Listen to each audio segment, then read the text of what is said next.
Hey everyone, this is the first in a series of coaching stories from coaching professionals all over the world within our community at Delenta to share their insights and their stories with others.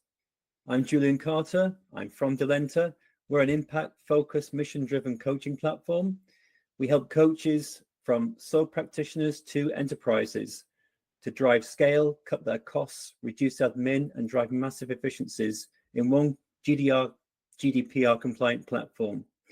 And today I'm joined by Cathie Mackay. Cathie, welcome to the first of this series. Please tell us a bit about yourself and introduce yourself, please. Yeah, sure. Well, first of all, thanks for having me. It's a pleasure to be here. Yeah, I'm Cathie. I've got a background in the pharmaceutical sector, heading up environment, health, safety, and sustainability. But alongside all of that, I always enjoyed supporting the growth of others. So developing people and working with people was critical to my journey there. And over the last 3 years, I've transitioned from a full-time exec in a large organization through to running my own coaching business alongside being a non-exec director for a range of different organizations, from sustainability trade body organization through to a sports community organization and a regulator as well in the health and safety area. So quite varied, but for me, there's a real common thread between them. Okay, that's a really varied journey there. I'm sure you've got some interesting stories to tell us. In your roles that you've done in the past from the pharmaceutical sector and your current roles in health and safety, are there any particular stories that really stand out to you, like a defining story? Well, there could be loads, but I think we've only got a short time. So really the way I'd like to think of it is kind of what's my kind of defining thread that runs through that. And when I think about that, it's about my passion for planet, for people, and also the ability to solve problems. And that is really what's guided me initially through my choice of environmental science as my first degree, which I love the interdisciplinary nature of that with social, economic, science, and trying to solve real day problems. And that followed me through and probably to some extent meant why I took up my first role, which was in environment, health and safety. Again, multidisciplinary problem solving involving people and the environment. And that's really followed me through in every decision. It's almost like kind of my guiding light. And that's what really makes me enjoy the work I do. Yeah. And how did you come into the coaching world? What really got you interested? You had a long career in pharmaceuticals and then you went into coaching. So what caused that migration? Yeah, I think I mentioned before a little bit about, I've always enjoyed supporting the growth of others. So getting pleasure out of seeing people overcome problems and grow themselves into the role they're in, or maybe their next role. Yeah. So as a leader, that was part of my job in leading a large group of people that I took huge pleasure from, seeing the success with and through the team. So that was always big for me. And I think probably the turning point was when I had the opportunity to have an exec coach, and I experienced firsthand the benefit of having a thinking partner and talking through some of the challenges I had and learning how really I was resourceful and I could figure it out, but without the guide of some very useful, powerful questions from an experienced coach, that was challenging. But the minute they were there, all of a sudden I found solving the problems I needed to that much easier. So once I had that, it maybe took me a couple of years for that to really resonate in that was something I fully wanted to do. But then I had an opportunity to do a short course. In the organization I was in, we had an opportunity to do some coaching internally if we had done the training. Yeah. So I did that for over a decade. And then I got to a point where I actually thought, I want to take the next step, and I want that to be one of my lead pillars of what I do. Absolutely. And I think that's how a lot of coaches come into the industry, isn't it? Yeah. They have a coaching session themselves and find it quite, life-changing in a lot of ways. And there's very few places where you can actually confidentially talk to people about particular problems you're having in your life or problems in your career. And it's a real good sounding board. So, but how would you describe your particular style of coaching? Well, I guess that depends whether you're on the receiving end as to whether you think what I do is what I think I do. I would say, my style is pretty much very open, honest, very human-centric. So I like to develop warmth pretty quickly with the individual because that's where I sense the trust grows. I wouldn't really kind of call it a philosophy in the sense that I like to be where my coachee is. So depending on how they are, I try and mirror that back, because that's obviously comfortable and we get the best work done. So really my philosophy is a little bit more like be where your client is, and then ask lots of probing questions to help them figure out where they truly want to go, and then support through my own curiosity. What are the questions that they really need to hear to help them to figure out the answer? So in a nutshell, that's probably how I do it. Yeah, excellent. And what kind of challenges, the people who you coach, the leaders you coach, what are the kind of typical challenges that come up time and time again, perhaps? And how do you help them solve it? Yeah, I mean, you can group them into a number of different categories. Obviously, the whole concept of change and barriers that people experience that they need to overcome in lots of avenues, whether you're a really senior leader or whether you're a first-time grad or starter to an organization. It's what is it that I need to do that I haven't done before, and what are the things stopping me from doing it? Some of those will be things internal, and other things will be more relationship issues around, I don't know how to ask this, or I'm finding it hard to influence this person, or I can't get a discussion with this other person. So it's really barriers inside the individual, and then barriers that the world presents to them, and how they're going to navigate their way either over the top, underneath, round the side, or maybe choose to power through, or maybe choose to retreat and go another way, right? Yeah, absolutely. And so I didn't know, reading your background, you didn't know you had a PhD actually. Right. Yeah. People management. So you were probably ahead of the curve there, weren't you, really? Yeah. Well, that's a very complimentary thing to say. It was, when I studied environmental science, and then when I did my environmental management PhD, a lot of people weren't doing it. And so in some ways it was quite frustrating, because, I was geared up and ready to go, but not many other people were that interested. And so partly that enabled me to broaden. And so I spent time working in health and safety as well, and did other things in the more corporate setting. And then all of a sudden, when environment and the broader sustainability piece came to life, well, fortunately for me, I was then reasonably senior. And so I felt I could make quite an impact. Whereas if maybe the wave had come earlier, I would have been in a less influential position. But I think I did feel a little bit of frustration early on in my career, because nobody else was really talking about it. No, and then it all came together with what's happened the past 10, 15 years, and the focus on the environment, and also the focus on health and safety as well. That's really become central to a lot of companies these days. Yeah. So how have you worked in aligning sustainability and the environmental goals with corporate strategy and business decisions? Yeah. So, well, I personally believe that, it's all the same thing. If you're leading an organization, you have to consider the impact on your people, i.e. your internal stakeholders. You have to think about the impact on your direct external stakeholders, be they your regulators or your neighbors or your customers or your suppliers, all the way through. So people in various shapes or form are critically important to you, and the impact of what you do and your products are key. And likewise, how you use resources, or what resources you choose to use, how you use them, where you get them from, can you reliably continue to get them, and what's the impact of you using them, and what are other people wanting to do with it, and the list goes on, right? So the whole part about running a business or an organization, it means you're using human resources and other types of resources to create some type of product or service. And if you want to do that sustainably and successfully over the long term, then if you don't think about the social or the environmental sustainability of what you do, then you're not going to necessarily have the strongest business. Whereas if you build that and bake that into, well, why am I here and what is important to me and my products, then it's kind of front and central to what you do. And I think it's clearly the most successful way of doing it. Any type of aspect of business that you try and bolt on is always a bolt on, right? But the minute you can tune it into the key things around what is the risk and what is the value. So what is the risk of doing my business, and what is the value I can create by doing this? Those are critical to sustainability and they're critical to business. Interesting. Yeah.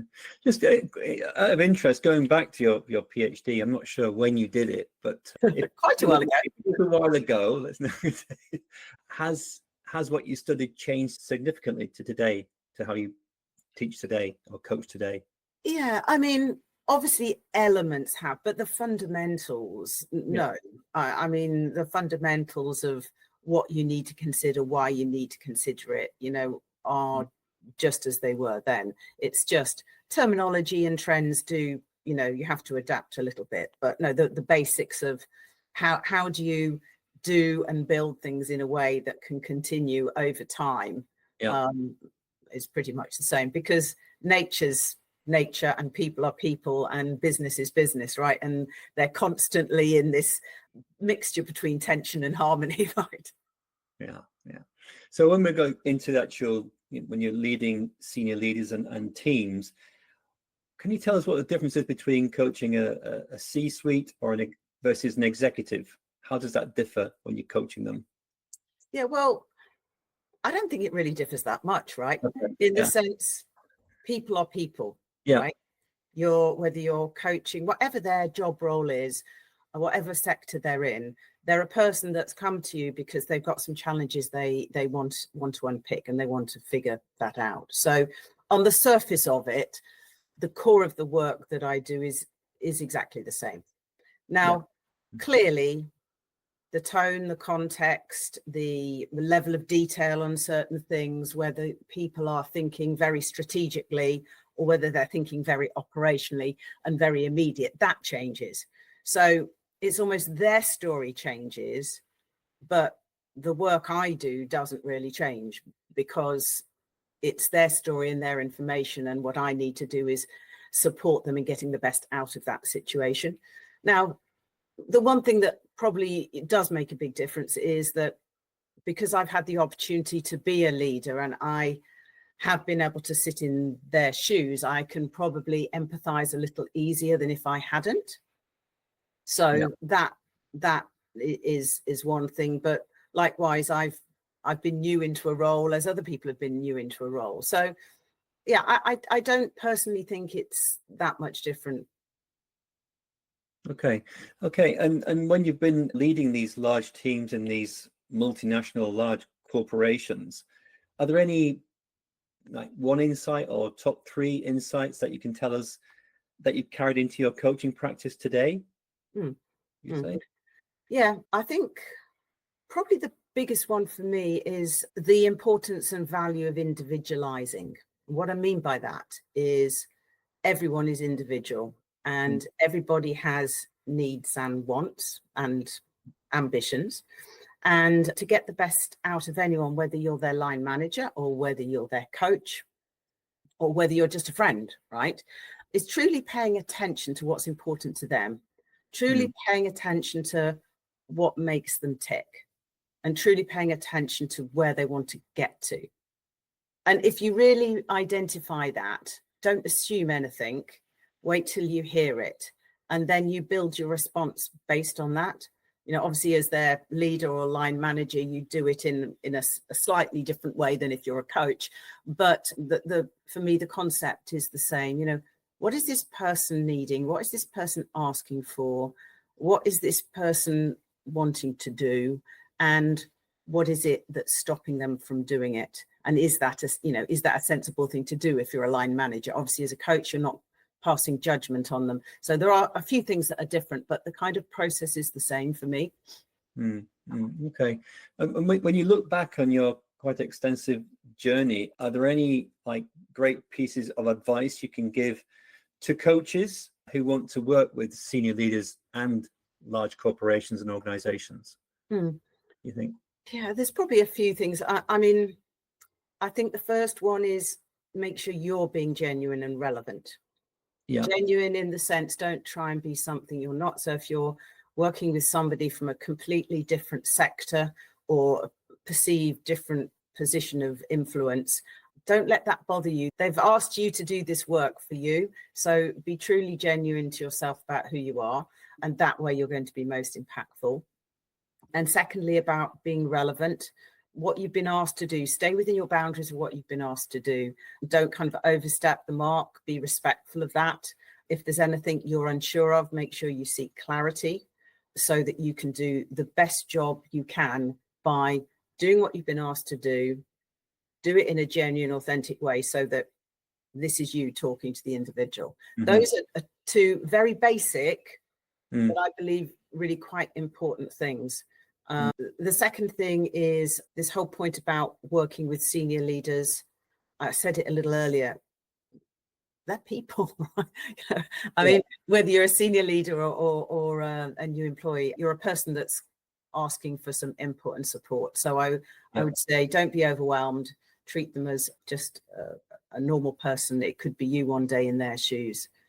And large organizations, again, it's just sometimes the level of bureaucracy, you know, that there may be certain hoops to go through, but I don't think that makes as much difference as people sometimes worry about. I think certainly, like, we are more in an age of authenticity today. Yes, where people are being their true selves rather than being somewhere that they're not. You know, just owning up to that and being comfortable with that in the corporate setting. I think it's a great thing to see. I think it is, but also so important, right? In the sense that the minute we try and be something else, we disempower ourselves, and we're a shadow of who we can be. So the minute you just be you, like I say, they wouldn't have asked you if you got to that point by which you've been asked to do some work. They must have seen something in you that they like, and that probably has been the real you shining through. That's probably why they've chosen you. So the last thing in the world you want to do is go there and try and temper that, or try and be something you're not. Just go there, be respectful of boundaries and culture, and you know, there'll be some things you'll have to maybe attenuate a small amount so that, you know, you fit in to a reasonable degree, but you know, ultimately don't compromise anything that's critical to you, else you'll do a poor job. Completely. And so as you go forward, and you've been doing coaching for some time now, how do you continue to grow? How do you continually update yourself on new techniques or knowledge in the field? So I aim to just be open and curious all the time, whether I'm talking to you today or somebody in the street or somebody in a business setting. So I really aim to be open and curious, and I'm prepared to put myself in very new situations and take on new and different challenges. So that way I can continue to learn not only more about what I do, but also about what other people do. And that can help me in being most relevant to them. So really looking to learn and grow through new situations, new opportunities, meeting new people, and also all the other obvious media of, you know, you can read and watch and listen. But I predominantly like to do that with and through interactions with other people. Okay, fantastic. So just as an aside, I know you were a long time in the pharmaceutical industry and internal coaching, and as a company we're looking at the internal coaching market as well. How do you see that, how that market has changed, not just in pharmaceuticals but across different corporations? For instance, in law, in banking, you know, they often used to have internal programs. Some still do. Some have smaller teams, and some completely outsourced it. What trends have you seen in the internal coaching market? Well, probably all of the above of what you've said. I think different sectors adopted internal coaching at different paces. So I think there's almost a cycle of it, as there is in terms of lots of things in business, in terms of insource and outsourcing, engineering and other utility activities. So I think it's cyclical, possibly, and I think it just goes through that cycle at different times in different sectors, and it both can work very well. So that's my thought. I'm not sure there's anything massively different in terms of why you insource or outsource coaching as opposed to any other service. I think it's just the natural cycle of business life, I think. And I've experienced both. Yes, you have. I've often thought, though, personally, that being coached by somebody who works in the same company confidentially is probably a better aspect than outsourcing to a third party? I don't know what you think about that. I think there are pros and cons with most things, right? At the end of the day, it depends on the strength of the relationship those two people build in that coaching relationship. And, there are obvious positives, but also negatives in terms of trust building by having somebody internal versus external. So for me, both as a coach or as a coachee, I always like to invest that time to make sure, does this feel right? Have we built a relationship by which I think we can be fully open quite quickly so we can do some great work? That for me has always been much more important than, is it an internal or external coach, or do they come from my sector or don't they? It's, am I building trust with this individual to the point by which I think we can do some really good work that's going to make a difference in their lives? And if that's the case, then that's probably the start of a good coaching conversation with them. Oh, fantastic. Listen, Cathie, it's fantastic to have you on our first show today. Thanks for joining. Fascinating to hear about your background and especially about your PhD, which I didn't know about. But yeah, thank you for being on the call today, and I look forward to meeting you again for coffee soon. Yeah, look forward to it too. Thanks, Julian. Take care. Hey, Cathie. Bye. Bye.